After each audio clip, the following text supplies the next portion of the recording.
ایک شخص آیا اور عرض کرنے لگا، یا علی، مرد اور عورت میں کیا فرق ہے، ان کی سوچ میں کیا فرق ہے؟ تو امام علی علیہ السلام نے فرمایا، اے شخص، اللہ نے ہر خلقت کو عدل کے ترازو میں تول کی راہ بخشی ہے۔ ہر مخلوق کو کسی نہ کسی مقصد کے تحت بنایا گیا ہے اور اسے ایسی ایسی چیزیں عنایت کی گئی ہیں جس سے وہ اپنا کام بہتر کر سکے، جیسے کہ گوشت کھانے والے جانوروں کے دانت اللہ نے نوکیلے رکھے تاکہ وہ آسانی سے گوشت کھا سکے، شکار کر سکے، اور گھاس کھانے والے جانوروں کے دانت سیدھے رکھے تاکہ وہ آسانی سے گھاس کھا سکے۔ ویسے ہی عورت کے وجود میں پیار، احساس، رحم، امید، بھروسہ، خیال بھر دیا ہے تاکہ عورت اپنے گھر کا خیال رکھ سکے، اپنی اولاد سے پیار کر سکے، اپنے مرد کی فکر کر سکے، اپنے گھر کو سنبھال سکے،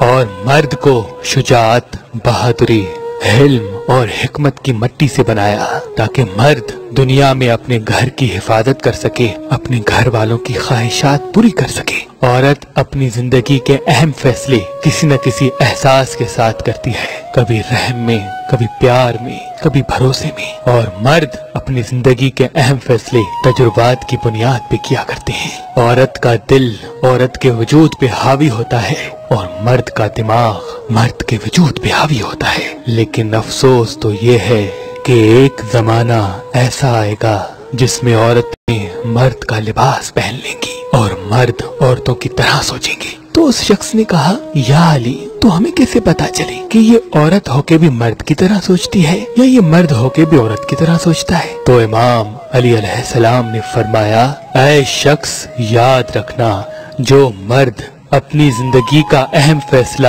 کسی نہ کسی احساس کے ساتھ کرتا ہو اور تجربات کو پست سمجھ کر اپنے دل کا غلام بنتا ہو، تو سمجھ لینا یہ جسم تو مرد کا رکھتا ہے لیکن اس کی سوچ عورت کی طرح ہے۔ لیکن جو عورت اپنی زندگی کے اہم فیصلے تجربات کی بنیاد پہ کرنے لگے اور اپنے احساسات کو اپنا غلام بنائے، تو سمجھ لینا یہ جسم تو عورت کا رکھتی ہے لیکن اس کی سوچ مرد جیسی ہے، لیکن اس کی سوچ